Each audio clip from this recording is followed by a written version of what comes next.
Hello everyone, Jai Hind. I hope you all are doing well. हम करने जा रहे हैं mains previous year question analysis. आपको एक क्वेश्चन दिया गया था। आई होप आप लोगों ने उस क्वेश्चन का आंसर लिखा होगा, उस क्वेश्चन को अटेम्प्ट किया होगा। तो अभी हम उस क्वेश्चन को देखेंगे कि किस तरीके से क्वेश्चन किया जाना चाहिए और अटेम्प्ट करना चाहिए, किस तरीके से लिखना चाहिए उस क्वेश्चन को, सारे पॉइंट्स सारे फैक्टर्स मेंशन करते हुए। तो जो भी पॉइंट्स आपको लगते हैं कि इस पीडीएफ में नहीं थे, आज हमने ऐड ऑन नहीं किए, एक्स्ट्रा पॉइंट्स आपके पास है तो प्लीज़ उसको कमेंट सेक्शन में बताइएगा। और जो एक्स्ट्रा पॉइंट्स आपको यहाँ पे लगते हैं आपने अपने आंसर में मेंशन नहीं किए, उन पॉइंट्स को अपने पास ज़रूर मेंशन करके रखिएगा, अपने पास लिख के रखिएगा। वो आपको मेंस के टाइम पे बहुत हेल्प करेंगे। तो शुरू करने से पहले हम आपको कोर्सेज़ के बारे में डिटेल्स दे दूँ तो हमारा करंट अफेयर्स बैच रन करता है, जिसमें PDFs plus live doubt sessions लिए जाते हैं बिल्कुल रेगुलर बेसिस पे, और रिवीजन भी कराई जाती है। जीएस का pre plus mains full fledged batch है, जिसमें एनसीईआरटी 6 क्लास से लेके एडवांस बुक्स तक की कवरेज कराई जाती है। मेंस आंसर राइटिंग बैच है, जिसमें एक बहुत एक्सपीरियंस फैकल्टी है, हाईली एक्सपीरियंस फैकल्टी है, जो बिल्कुल बेसिक से एनसीईआरटी से ही आंसर राइटिंग प्रैक्टिस कराना शुरू करेंगे। धीरे धीरे स्पीड इंक्रीज कराना भी शुरू करेंगे, और वो आपको इवैल्यूएशन भी करके देंगे आप ही के आंसर्स का। एनसीईआरटी सेल्फ स्टडी कम टेस्ट सीरीज बैच है, जिसमें डेली बेसिस पे टारगेट्स दिए जाते हैं, और उन्हीं टारगेट्स के बेसिस पे टेस्ट सीरीज भी दी जाती हैं आपकी प्रिपरेशन को और इन्हांस करने के लिए। तो इन कोर्सेज को एनरोल करने के लिए नीचे दिए गए नंबर 9713282838 पे व्हाट्सएप या टेलीग्राम पे टेक्स्ट करके आप इन कोर्सेज में एनरोल कर सकते हैं। तो चलिए आज का सेशन शुरू करते हैं। Assess the role of British imperial power in complicating the process of transfer of power during the 1940s। 1940 के दशक के दौरान सत्ता के हस्तांतरण की प्रक्रिया को जटिल बनाने में ब्रिटिश साम्राज्यवादी शक्ति की भूमिका का आकलन करें। ये question general studies paper 1 Indian history section से है, और ये क्वेश्चन यूपीएससी ने 2019 में पूछा था। अब इस क्वेश्चन में हमसे पूछा क्या गया है, हमसे ब्रिटिश इंपीरियल पावर का रोल पूछा गया है कि उनका क्या प्रभाव रहा है, क्या उनका काम था, किसमें, कि इंडिया ने सबसे पहले, आपको पता होगा 1947 से पहले की जब हम बात करते हैं तो उस टाइम पे हम बोलते हैं कि इंडिया ब्रिटिश के राज में थी, ब्रिटिशर्स के राज में इंडिया चल रही थी। लेकिन 1947 में 15 अगस्त 1947 को ब्रिटिश ने जो पावर है, जो सत्ता है, इंडिया के हाथों दे दी थी, और इंडिया को स्वतंत्रता मिली थी ब्रिटिश सरकार से, ब्रिटिशर से इंडिया को स्वतंत्रता मिली थी। तो वो जो ट्रांसफ़र उन्होंने, ब्रिटिशर्स ने पावर को ट्रांसफ़र किया था इंडिया की तरफ, इंडिया को उनकी पावर दी थी रन करने की, एडमिनिस्टर करने की, हर काम करने की, उनको इंडिपेंडेंस प्रोवाइड कराई थी। तो उस ट्रांसफ़र में क्या क्या बाधाएं थी, या किस तरीके से ब्रिटिशर्स ने उसको उलझाया और मुश्किल बनाया, ऐसा क्या काम करा ब्रिटिशर्स ने कि वो ट्रांसफ़र इतने मुश्किल तरीके से हुआ, इतना मुश्किलों से इंडिया को मिल पाया, तो उसकी हमें बात करनी है। तो यहाँ पे हमें मेनली ब्रिटिशर्स और उस ट्रांसफ़र की बात करनी है, तो हम उसी को अपने पार्ट्स में डिवाइड करके चलेंगे। इंट्रोडक्शन में हम थोड़ा सा उसी के बारे में बताएंगे कि कब कैसे ट्रांसफ़र हुआ है, फिर हम मेन बॉडी में हम क्या बताएंगे कि ब्रिटिशर्स ने क्या क्या बाधाएं डाली, कैसे कैसे कॉम्प्लिकेट किया प्रोसेस को, और फिर लास्ट में हम कंक्लूड करते हुए अपने आंसर को ख़त्म करेंगे। तो चलिए स्टार्ट करते हैं। इंडिया ने क्या किया था, सॉरी ब्रिटिशर्स ने क्या किया था, हम इंट्रोडक्शन में उसके बारे में बात करेंगे और किस तरीके से हुआ। ब्रिटिशर्स का जो ऑरा था वो ये था कि वो इंडिया में रह रहे थे और वो यहाँ पे राज कर रहे थे, इसलिए नहीं कि वो ये सोच रहे थे कि एक टाइम पे आके हम इंडिया को स्वतंत्र कर देंगे, या हम इंडिया को पावर दे देंगे हर काम करने की, एडमिनिस्टर करने की। ब्रिटिश का ऐसा कोई मोटिव था ही नहीं। ब्रिटिशर्स ये चाहते थे कि वो ही इंडिया पे रूल करते रहें, तो इसीलिए वो इंडिया को छोड़ के जाना ही नहीं चाहते थे। लेकिन उन्होंने 1940 के दौरान, 1939-40 के दौरान उन्होंने क्या किया, ब्रिटिशर्स ने ये बोला कि अगर आप जो वर्ल्ड वॉर 2 स्टार्ट होने वाला है, अगर आप इंडिया के रिसोर्सेज उस टाइम पे दे देंगे और आर्मी प्रोवाइड कर देंगे, तो उस टाइम पे एक डोमिनियन स्टेटस इंडिया को दे दिया जाएगा ब्रिटिशर्स के द्वारा। लेकिन इंडिया क्या कर रही थी? इंडिया तो फुल इंडिपेंडेंस की डिमांड कर रही थी, इंडिया को स्वतंत्रता चाहिए थी। इंडिया डोमिनियन स्टेटस के लिए उस टाइम पे थी ही नहीं, उस लेवल पे थी ही नहीं। इंडिया अब स्वतंत्रता की ओर बढ़ रही थी। इंडिया के लोग, भारत के लोग स्वतंत्रता की ओर बढ़ना चाह रहे थे, और उस टाइम पे ब्रिटिशर्स ने बोला कि हम आपको डोमिनियन स्टेटस दे देंगे अगर आप हमें अपने संसाधन रिसोर्सेज देंगे, भारत के रिसोर्सेज देंगे, संसाधन देंगे और लोग देंगे जो कि फाइट कर सके, लड़ सके वर्ल्ड वॉर 2 में। उनको एक आर्मी चाहिए थी। तो उस टाइम पे लोग बिल्कुल दृढ़ निश्चय से उन्होंने मना किया इस चीज़ को, और वॉर के बाद जब उनको ये चीज़ दिखी, उन्होंने उसकी डिमांड करी कि हमें फुल इंडिपेंडेंस चाहिए। वो फिर भी वॉर में वो गए, और वॉर में जब उनके वॉर के दौरान उनको ऐसा लगा कि फाइनेंशियली भी, अगर हम वित्तीय बात करें और पॉलिटिकली, राजनीतिक भी, हर चीज़ टूटती जा रही है, ख़त्म होती जा रही है। तो उस टाइम पे पॉलिटिकल पार्टीज़ ने एक अपने आप को मर्ज किया, स्ट्रॉन्ग किया, और वहाँ पे उन्होंने इंडिया को इंडिपेंडेंस की तरफ और ताकत से और ज़ोर से ले जाने के लिए वो एकत्रित हुए, और आगे बढ़ने की उन्होंने सोची कि हम इकट्ठे ही आगे बढ़ेंगे और इंडिया को इंडिपेंडेंस दिलाएंगे। बेशक से इंडिया को इंडिपेंडेंस मिली, आज इंडिया एक इंडिपेंडेंट कंट्री है, लेकिन उस प्रोसेस को, वो इंडिपेंडेंस देने के लिए ब्रिटिशर्स ने बहुत ज़्यादा कॉम्प्लिकेट किया उस प्रोसेस को। और इंडिया की इंडिपेंडेंस कहीं ना कहीं उस टाइम पे, वहाँ उस लोगों ने, इंडिपेंडेंस के टाइम पे लोगों ने और पूरे भारत ने बहुत सफ़र किया। वो एक सफरिंग से भरा हुआ, एक कहते हैं ना मिक्स्ड फीलिंग थी, कि जब इंडिपेंडेंस हुई तो इंडिया, भारत और भारत के लोगों के अंदर वो एक मिक्स्ड फीलिंग थी। मिक्स्ड फीलिंग क्यों थी? क्योंकि उनमें खुशी भी थी और दुख भी था। खुशी किसकी थी? कि उनको इंडिपेंडेंस मिल रही है, स्वतंत्रता मिल रही है, और दुख किस चीज़ का था?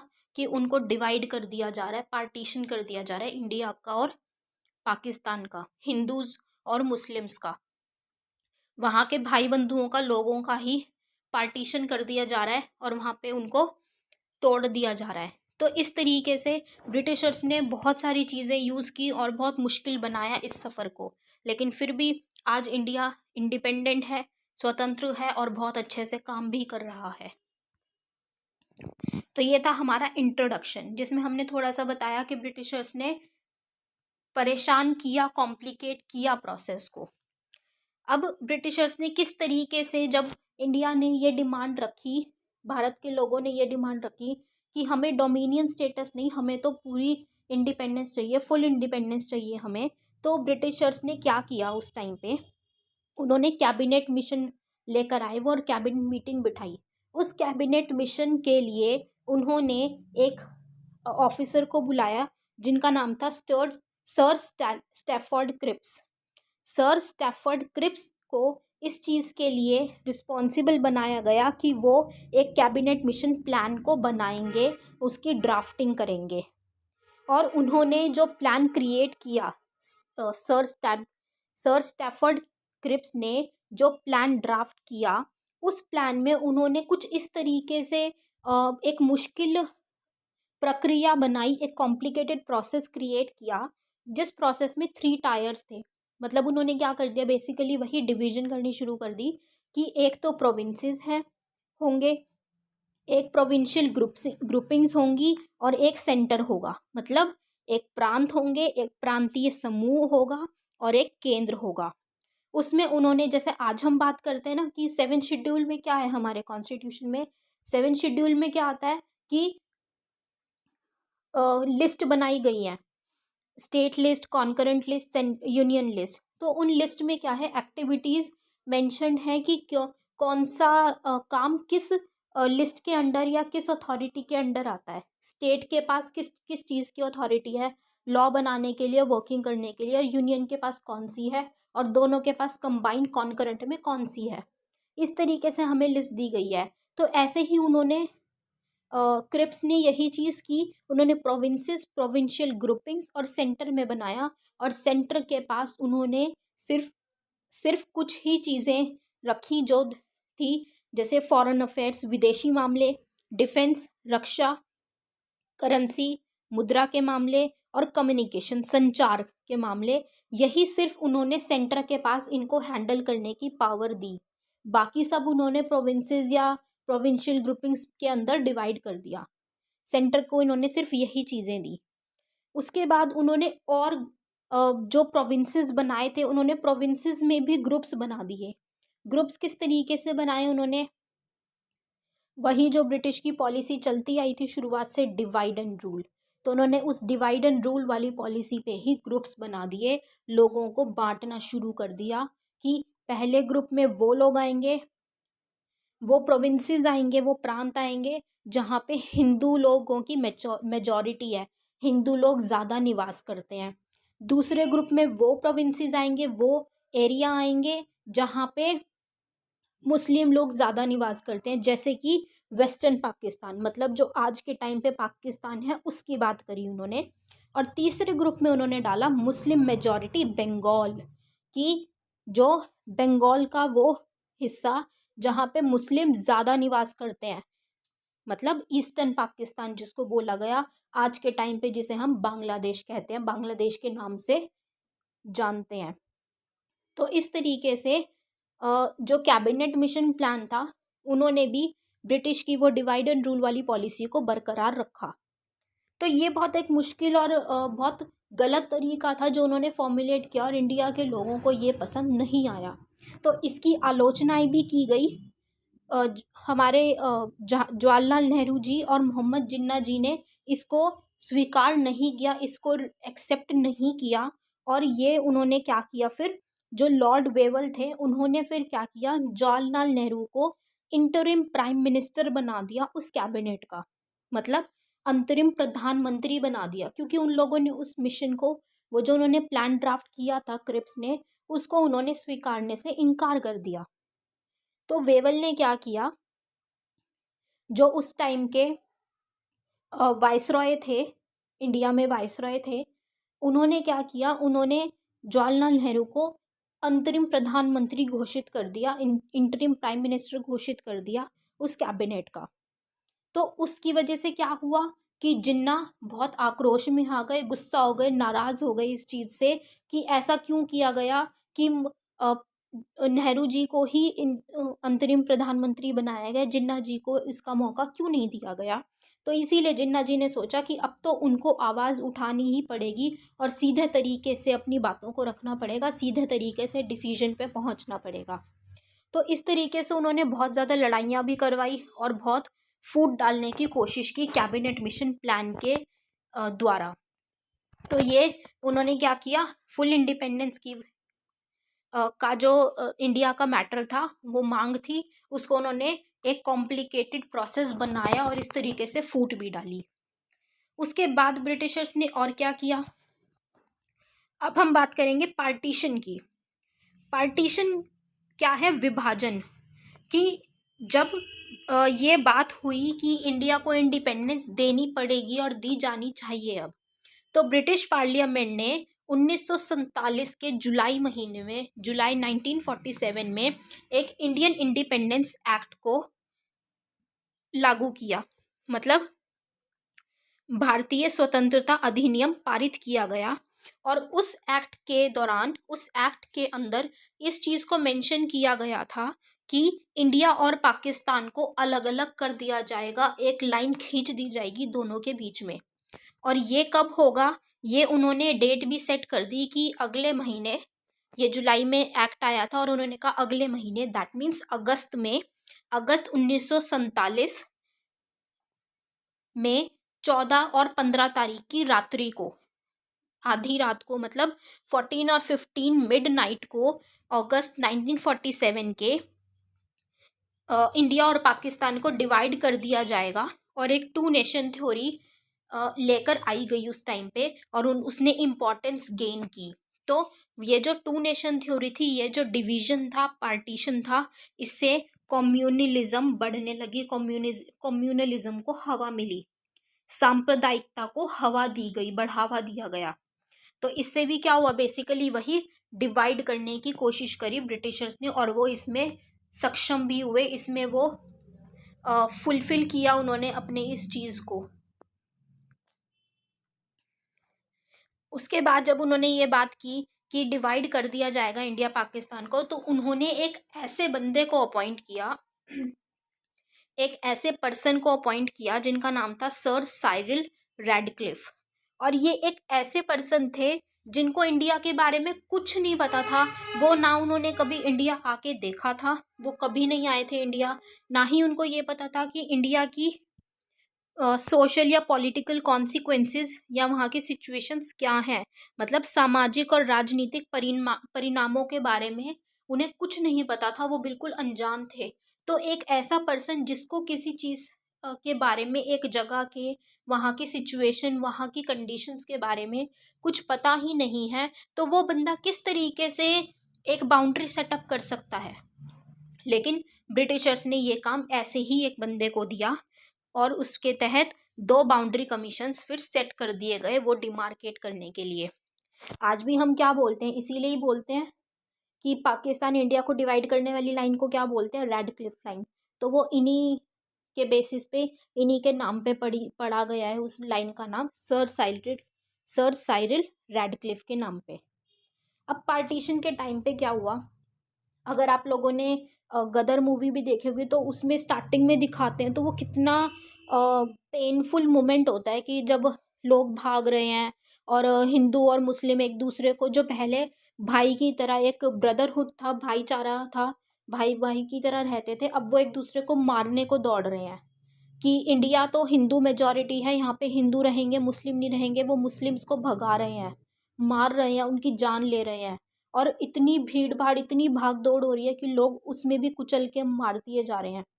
सिमिलरली पाकिस्तान से हिंदू जो रह रहे थे पाकिस्तान में, उनको भगाया जा रहा था, वो भाग रहे थे। इस दौरान क्या हुआ, बहुत से लोगों की, मासूम लोगों की जान भी गई, बहुत से लोग अपने परिवार से दूर भी हुए, और लोगों को अपने घर, अपना काम, सब कुछ छोड़ना पड़ा।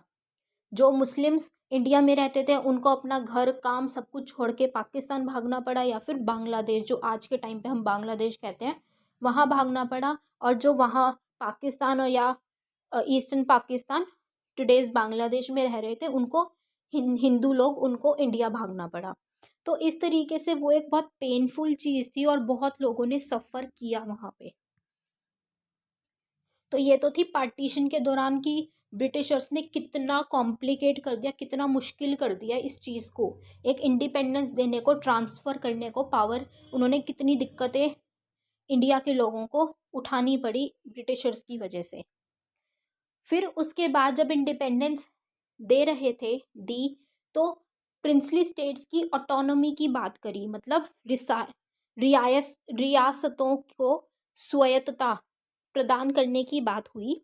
तो जैसे आप लोग जानते होंगे, हिस्ट्री में आप लोग ने पढ़ा होगा या फिर आप लोग पढ़ेंगे कि प्रिंसली स्टेट्स जो थी वहाँ पे, उन प्रिंसली स्टेट्स को ये ब्रिटिश अपने आप को ऊंचा समझती थी, कि वो जो प्रिंसली स्टेट्स है, ब्रिटिश उनका एक पैरामाउंटसी का फॉर्मूला अप्लाई करती थी। पैरामाउंटसी की पॉलिसी थी कि जो इंडिया के लोग हैं वो कम हैं, और ब्रिटिशर्स हमेशा उनसे ऊंचे लेवल पे होंगे, हमेशा अच्छे उस पे रहेंगे, पैरामाउंट है वो, ज़्यादा ऊंचे ऊंचे हैं उनसे।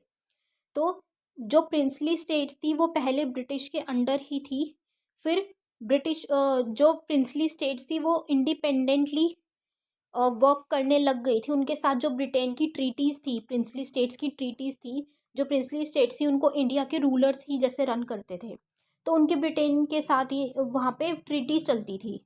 तो जब इंडिपेंडेंस मिली इंडिया को, तो वो ट्रीटीज़ भी क्या हुई, ख़त्म हो गई, एंड पे आ गई। तो उस टाइम पे ब्रिटिशर्स ने क्या बोला कि अब आप इंडिपेंडेंट हो, तो ये आपकी मर्जी है, क्योंकि हमारी ट्रीटी ख़त्म हो रही है इंडिपेंडेंस के साथ। तो अब ये आपकी मर्जी है कि आप इंडिपेंडेंट रहना पसंद करेंगे, या आप मिलना चाहेंगे, मर्ज होना चाहेंगे, या तो पाकिस्तान से या इंडिया से। तो अब जो एक सपना एक पूरी की पूरी इंडिया, जैसी आज हम देखते हैं जम्मू कश्मीर से लेके तमिलनाडु तक की एक हर स्टेट को मिला के क्या बोला जाता है कि ये इंडिया का पार्ट है, ये पूरी इंडिया है। वो जो सपना देखा था वो उन्होंने साकार करने में और मुश्किलें बाधाएं लेकर आए ब्रिटिशर्स। और वहाँ पे जो स्टेट्स इंडिपेंडेंट थी उन्होंने ये सोचा कि कुछ प्रिंसली स्टेट्स यहाँ पे सोचेंगे कि नहीं, हमें किसी के अंडर नहीं जाना, हम इंडिपेंडेंट ही रहना पसंद करेंगे, या फिर कुछ पाकिस्तान के साथ जाएंगे, कुछ इंडिया के साथ। तो ऑलरेडी क्या हो जाएगा, फ्रेगमेंटेशन हो जाएगी, टुकड़ों में बट जाएगी इंडिया। लेकिन ऐसा कुछ नहीं हुआ। लेकिन ब्रिटिशर्स ने इसको भी बहुत कॉम्प्लिकेट किया और बहुत मुश्किलें पैदा की। उसके बाद बहुत मेहनत के बाद, बहुत एफर्ट्स के बाद, इतने प्रयास किए लॉर्ड माउंटबेटन जो लास्ट वाइसरॉय रहे थे इंडिया के, जवाहरलाल नेहरू जी और पटेल जी, उन्होंने क्या किया, जो कुछ प्रिंसली स्टेट्स थी उन पे बहुत कोशिश की, मतलब उन्होंने पूरे इंडिया को कंसोलिडेट करने की बहुत कोशिश की। लेकिन फिर भी कुछ प्रिंसली स्टेट्स जैसे कि कश्मीर, जूनागढ़, हैदराबाद, उन्होंने इंडिपेंडेंट रहने का डिसीजन लिया। तो उन्होंने बहुत ज़्यादा चैलेंजेस उनकी वजह से आए और बहुत ज़्यादा दिक्कतें भी हुई उस टाइम पे, क्योंकि ब्रिटिशर्स ने कंडीशन ही इस तरीके से बनाई थी, वो करके ही इसीलिए गए थे कि ऐसी दिक्कतें हों। तो ये थी जो हमने बॉडी की बात करी कि किस तरीके से ब्रिटिशर्स ने दिक्कतें करी, कॉम्प्लिकेट किया प्रोसेस को, कि कैबिनेट मिशन प्लान लेकर आए, उसमें दिक्कतें करी। उसके बाद जब वो नहीं चल पाया और इंडिपेंडेंस जब उनको लगा देनी पड़ेगी, तो उन्होंने पार्टीशन का सहारा लिया, पार्टीशन पे करा, कम्युनलिज्म लेकर आए। उसके बाद फिर उन्होंने ऑटोनॉमी की बात करी कि प्रिंसली स्टेट्स को के जरिए उन्होंने डिवाइड करने का सोचा, फ्रैगमेंट करने का सोचा। फिर हम जब कंक्लूजन की बात करेंगे तो हम ये बोलेंगे कि ब्रिटिशर्स बेशक से फेवर में नहीं थे, लेकिन फिर भी इंडिया को उनको इंडिपेंडेंस देनी ही पड़ी, क्योंकि इंडिया के लोग उस चीज़ को चाहते थे और वो सक्षम थे, उन्होंने लड़ा, वो पूरे अच्छे तरीके से लड़े इंडिपेंडेंस के लिए। बहुत सारी प्रॉब्लम्स आई, उसके बाद भी प्रॉब्लम्स आती रही हैं, जैसे बांग्लादेश के साथ प्रॉब्लम थी जो अभी हाल फिलहाल 2015 में ही रिजॉल्व की गई है। या फिर माइग्रेशन का इशू है, बांग्लादेश से भी लोग माइग्रेट होते हैं, या अदर कंट्रीज से माइग्रेशन का इशू इंडिया में रहता ही है, सबसे ज़्यादा नॉर्थ ईस्ट एरियाज़ में रहता है इशू। कश्मीर का इशू आज भी चल रहा है उस पर, कि इंडिया पाकिस्तान में, कि इंडिया का एक्चुअल में कश्मीर इंडिया का ही पार्ट है, लेकिन पाकिस्तान उस पर इशू क्रिएट करता रहता है कि कश्मीर उसका पार्ट है, वहाँ पे टेररिस्ट एक्टिविटीज़ रहती हैं, कुछ ना कुछ चलता रहता है, सिविलियंस परेशान रहते हैं। तो इस तरीके से बहुत सारी चीज़ें हैं जो इशू आज के टाइम पे भी क्रिएट करती आ रही हैं और कर रही हैं। तो बहुत सारे रूट्स ब्रिटिश इतने अच्छे से डाल के गए हुए हैं, तो उन्होंने बहुत इस तरीके से प्रोसेस को कॉम्प्लिकेट किया 1940s से ही। वहाँ पे उन्होंने इस तरीके से बनाया कि आज तक भी इंडिया उस चीज़ को सफ़र कर रही है, बट इंडिया इज़ स्ट्रॉन्ग, वो उसको झेल रही है, जी रही है और लिव कर रही है और प्रॉस्पर भी कर रही है। तो आई होप आप लोगों को ये एनालिसिस अच्छा लगा होगा गाइज। आपने अच्छे से इसको, आपको बहुत सारे पॉइंट्स मिले होंगे, आपने उनको नोट डाउन भी किया होगा। और प्लीज़ अपने एक्स्ट्रा पॉइंट्स जो आपके पास हैं वो प्लीज़ कमेंट सेक्शन में ज़रूर बताइएगा, अपना फीडबैक ज़रूर दीजिएगा। जाने से पहले मैं आपको कोर्सेज़ के बारे में रिमाइंड करा दूँ, तो हमारा करंट अफेयर्स बैच है जिसमें PDFs plus live doubt sessions होते हैं। GS का फुल फ्लेज्ड बैच है, प्री प्लस मेंस बैच, जिसमें बिल्कुल ज़ीरो से तैयारी कराई जा रही है, highly recommended batch. Mains answer writing batch है जिसमें बिल्कुल प्रीलिम्स तक आपको मेंस रेडी करा दिया जाएगा। इन NCERT बैच जो आपकी प्रिपरेशन को और ज़्यादा अच्छे से एनहांस करेगी। तो प्लीज़ इन बैचेस को ज़रूर ज्वाइन कीजिए, और ज्वाइन करने के लिए आप नीचे दिए गए नंबर 9713282838 पे व्हाट्सएप या टेलीग्राम करके आप वहाँ पे कांटेक्ट कर सकते हैं, डिटेल्स ले सकते हैं और एनरोल भी कर सकते हैं। So thank you guys, have a great day ahead. जय हिंद।